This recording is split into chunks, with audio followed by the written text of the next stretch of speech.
Utamakan bahasa Indonesia, kuasai bahasa asing, dan lestarikan bahasa daerah. Halo semua sahabat-sahabat di Indonesia. Perkenalkan, nama saya Camilla Mary Lois Marsi dengan nomor induk mahasiswa 311 23 2012. Dalam video ini, saya ingin memberikan pendapat dari saya mengenai bahasa Indonesia, bahasa asing, dan bahasa daerah di era digital masa kini. Seperti yang sahabat-sahabat ketahui, di Indonesia saat ini sangatlah marak mengenai tren bahasa asing dan penggunaannya sehari-hari. Yang lebih sering digunakan ialah bahasa Inggris, kemudian bahasa-bahasa lain seperti bahasa Jepang, Korea, Thailand, Mandarin, dan masih banyak lagi merupakan bahasa-bahasa yang diambil dari kebiasaan dari seorang orang seperti menonton drama serial Korea, Cina, Jepang, Thailand, dan lain-lain sebagainya. Meskipun demikian, kita tidak pernah dibatasi untuk mempelajari dan menguasai sebuah bahasa. Maka dari itu, sahabat-sahabat di rumah, perlu bagi kita untuk tetap melestarikan bahasa Indonesia. Ya, sebagai masyarakat Indonesia dan warga negara Indonesia yang sudah lahir dan besar di negara Indonesia, bagi saya patut dan penting untuk kita mewajibkan penggunaan bahasa Indonesia yang baik. Menggunakan bahasa Indonesia yang baik seperti bertutur kata yang sopan ataupun berkomunikasi yang baik dengan teman dan rekan dapat membiasakan diri kita dapat menjadikan diri kita menggunakan bahasa Indonesia yang baik setiap harinya.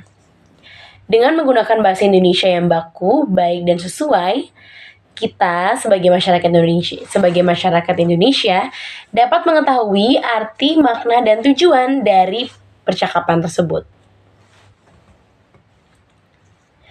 Bahasa Indonesia merupakan bahasa persatuan dan tidak mudah bagi para pahlawan untuk memperjuangkan bahasa tersebut. Maka dari itu, sebagai generasi penerus bangsa, kita haruslah mengutamakan bahasa Indonesia sebagai bahasa sehari-hari dan bahasa yang digunakan serta bahasa yang dilestarikan. Karena sebagai penduduk dan juga masyarakat di Indonesia, kita sudah sepatutnya dan sudah sewajibnya melestarikan dan melaksanakan hal tersebut.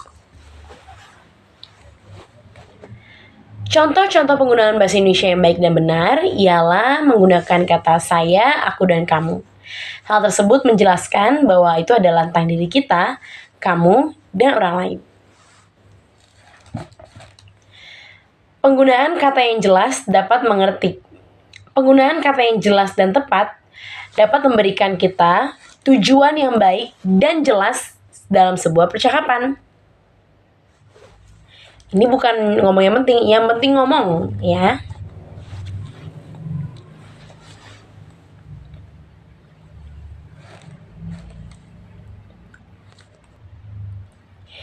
Kita bisa saja menggunakan bahasa Indonesia yang tidak formal ataupun kasual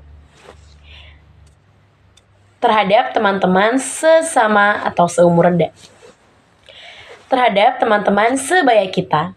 Mengapa demikian? Dengan menyesuaikan cara berbicara dan juga penggunaan kata, terkadang bisa membuat kita mendapatkan hubungan yang lebih erat satu sama lain. Contohnya seperti dengan teman, ataupun berbicara baku terhadap guru, dosen, dan orang yang lebih tua. Jika sahabat-sahabat di rumah gemar untuk menyaksikan dan mengikuti serial dari drama-drama luar negeri ataupun film dan juga series yang diciptakan, tidak salah bagi teman-teman untuk mempelajari dan menguasai bahasa asing tersebut. Namun, kita harus ingat dan mengutamakan bahasa Indonesia sebagai bahasa persatuan dan bahasa dari negara kita yang harus kita lestarikan sebagai generasi penerusnya, juga sebagai bahasa penggunaan sehari-hari kita di Indonesia. Maka dari itu, dengan menggunakan bahasa yang jelas dan baik dan sopan, kita dapat mengerti dan segala pesan tersampaikan dengan cara yang baik.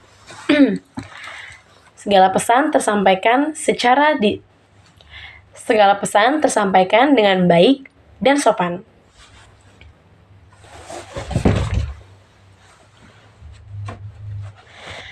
Jika teman-teman gemar menguasai bahasa asing melalui konten ataupun sebuah serial drama, teman-teman dapat menguasainya dan mengembangkan bahasa asing tersebut serta menjadikan bahasa tersebut sebagai teman-teman bisa mengembangkan bakat tersebut.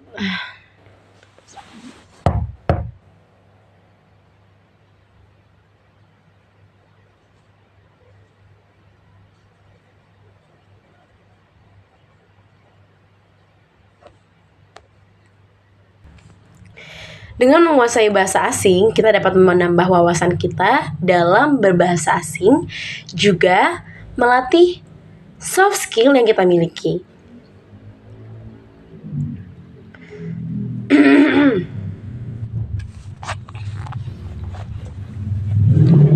Bahasa asing di era modern ini juga maraklah ditemui. Tidak hanya sebagai hiburan, namun juga dapat digunakan dalam pekerjaan, juga menambah relasi ataupun hubungan dengan teman yang berada di luar negara.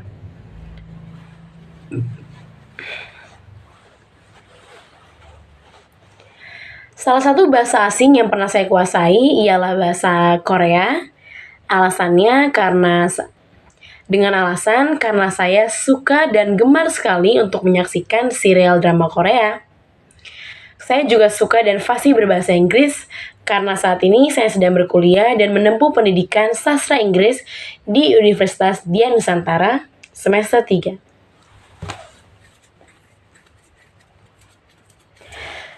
Lalu kemudian bagaimana dengan bahasa daerah yang berada di Indonesia?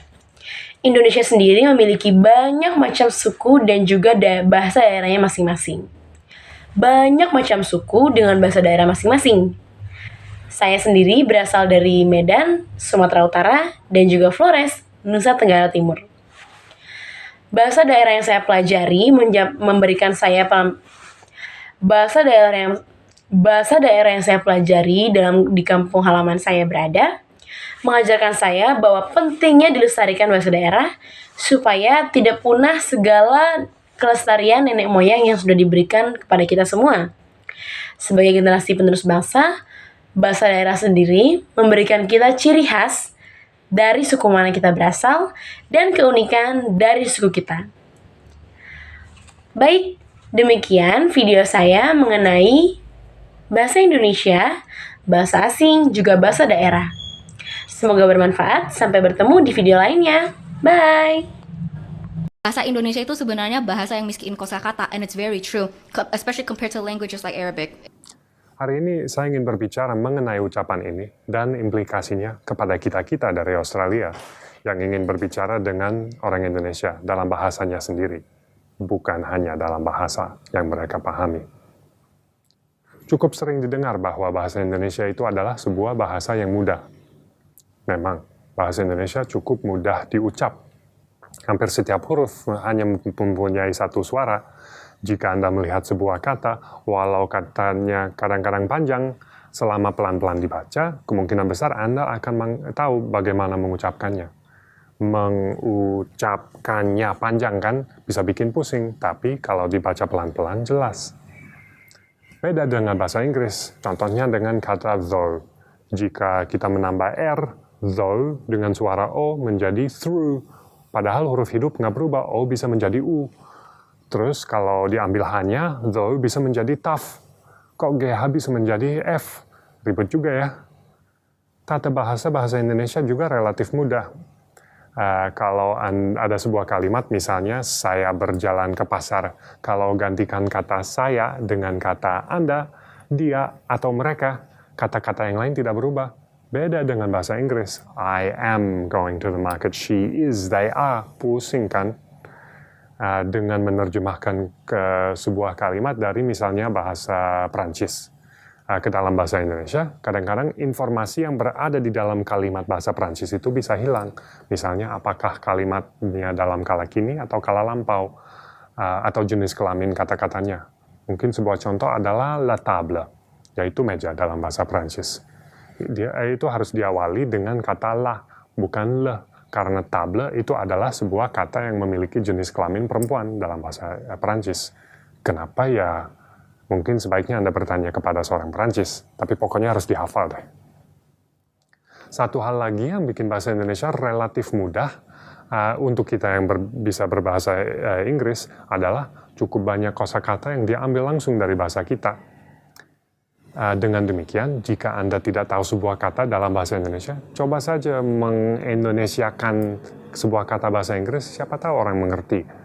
Konstruksi, informasi, terminal, integrasi, kamera, dan seterusnya. Jadi dengan mempertimbangkan semua ini, apakah ini berarti bahasa Indonesia itu sebuah bahasa yang mudah? Ataukah yang terkadang didengar sebuah bahasa yang sederhana? Nah, sebelum saya menjawab pertanyaan tersebut, mari kita lihat sedikit tentang sejarahnya bahasa Indonesia. Konsep bahasa Indonesia itu sebenarnya masih relatif mudah. Walau bahasa Melayu sudah digunakan dalam Nusantara sebagai bahasa perdagangan selama ratusan tahun, konsep bahasa Indonesia baru diberi nama dengan Kongres Pemuda kedua pada tahun 1928 yang menyatukan semangat warga Hindia Belanda untuk mewujudkan cita-citanya untuk mendirikan negara Indonesia dengan bahasa persatuan, yaitu bahasa Indonesia.